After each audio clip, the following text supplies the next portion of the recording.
April 2ರಂದೇ ವಿಮಾನ ಹತ್ತಿತ್ತು ಈ B gang ಅಂತ ಹೇಳಲಾಗ್ತಾ ಇದೆ. ಬೆಂಗಳೂರಿನಿಂದ ದೆಹಲಿಗೆ ವಿಮಾನ ಮೂಲಕ ಪ್ರಯಾಣವನ್ನ ಮಾಡಿದ್ರು.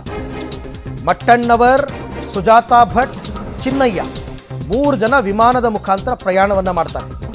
ದೆಹಲಿಯಲ್ಲಿ ವಕೀಲರನ್ನ ಭೇಟಿಯಾಗಿತ್ತು ಈ ಬುರ್ಡೆ ಗ್ಯಾಂಗ್. ಆದರೆ ಜಯಂತ್ ಏನ್ ಮಾಡಿದ್ರು, ಕಾರ್ನಲ್ಲಿ ಹೋಗಿದ್ರು. ಕಾರ್ನಲ್ಲಿ ದೆಹಲಿಗೆ ಹೋಗಿದ್ರು ದೂರುದಾರ ಜಯಂತ್. ಸುಪ್ರೀಂ ಭೇಟಿ ಮಾಡಿ ಸುಪ್ರೀಂ ಕೋರ್ಟ್ಗೆ ಹೋಗಿ ಫೋಟೋ ರಿಲೀಸ್ ಮಾಡಿರ್ತಕ್ಕಂಥದ್ದು. ಇವತ್ತು ಬೆಳಗ್ಗೆ ಒಂದು ಫೋಟೋ ರಿಲೀಸ್ ಮಾಡಿದ್ದಾರೆ ಅವರು. ಅದರಲ್ಲಿ ಅವ್ರು ಒಬ್ಬರೇ ಇದ್ದಾರೆ, ಈ ಗ್ಯಾಂಗ್ನವ್ರು ಯಾರೂ ಇಲ್ಲ. ಸುಪ್ರೀಂ ಕೋರ್ಟ್ ಮುಂದೆ ನಿಂತ್ಕೊಂಡು ಒಂದು ಸೆಲ್ಫಿ ಫೋಟೋ ತೆಗೆಸ್ಕೊಂಡಿರೋದಷ್ಟೇ. ಗಿರೀಶ್ ಮಟ್ಟಣ್ಣವರ್ ಈ ಪ್ಲ್ಯಾನ್ ಮಾಡಿದ್ದು. ಯಾವ ಪ್ಲ್ಯಾನ್ ಅಂದರೆ ಡೆಲ್ಲಿಗೆ ಹೋಗುವ ಪ್ಲ್ಯಾನ್.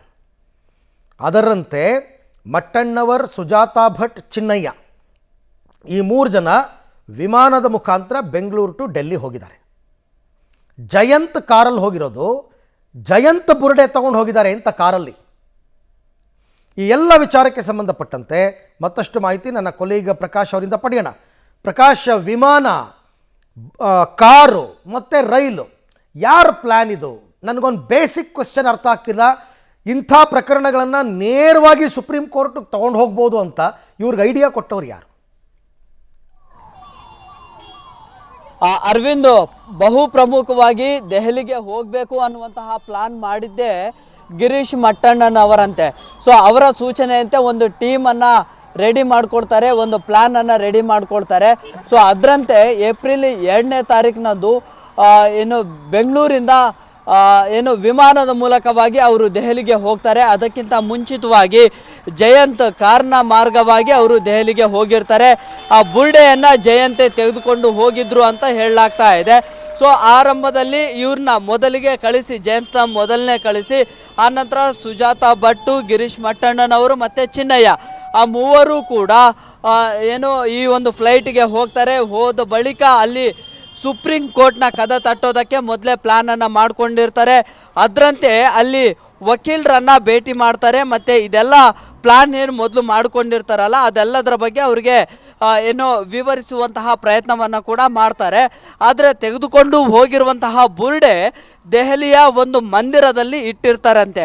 ಆ ದೆಹಲಿಯ ಮಂದಿರದಲ್ಲಿ ಬುರ್ಡೆಯನ್ನು ಇಟ್ಟು ಆ ಬಳಿಕ ವಕೀಲರನ್ನು ಭೇಟಿ ಮಾಡಿ ಇದೆಲ್ಲ ವಿಚಾರಗಳ ಬಗ್ಗೆ ಅವರಿಗೆ ತಿಳಿಸುವಂತಹ ಪ್ರಯತ್ನವನ್ನು ಮಾಡ್ತಾರೆ.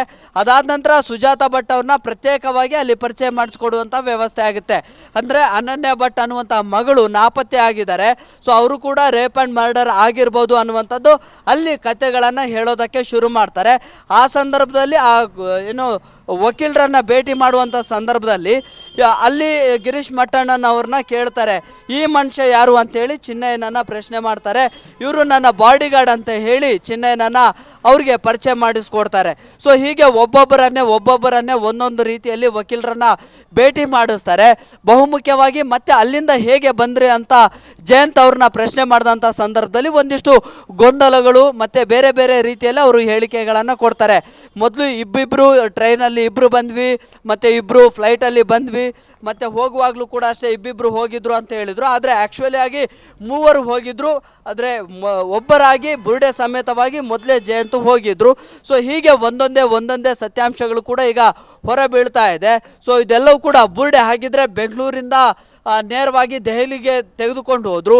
ಇಲ್ಲಿ ಬೆಂಗಳೂರಿಂದ ಎಲ್ಲಿಂದ ಆ ಬುರ್ಡೆಯನ್ನು ತೆಗೆದುಕೊಂಡು ಬಂದರು? ಹಾಗಿದ್ರೆ ಆ ಬುರ್ಡೆಯನ್ನು ಅಲ್ಲಿ ದೆಹಲಿಗೆ ಹೋಗಿ ವಕೀಲರು ಅದರ ಜೊತೆಗೆ ಬೇರೆ ಯಾರಿಗೆ ಅದನ್ನು ತೋರಿಸಿದ್ರು, ಯಾವುದೆಲ್ಲ ವಿಚಾರಗಳ ಬಗ್ಗೆ ಚರ್ಚೆ ಆಯಿತು ಅನ್ನೋದ್ರ ಬಗ್ಗೆ ಕೂಡ ಈಗ SIT ಅಧಿಕಾರಿಗಳು ವಿಚಾರಣೆಯನ್ನು ನಡೆಸ್ತಾ ಇದ್ದಾರೆ. ಅರವಿಂದ್, ರೈಟ್. ಹಾಗೆ ಸಂಪರ್ಕದಲ್ಲಿರಿ ಪ್ರಕಾಶ್, ನಿಮ್ಮ ಜೊತೆ ನಾನು ಮತ್ತೆ ಮಾತನಾಡ್ತೀನಿ. ಒಟ್ಟಾರೆ ದಿನಕ್ಕೊಂದು ವಿಚಾರ, ಸ್ಫೋಟಕ ವಿಚಾರಗಳು ಬರ್ತಾ ಇದೆ.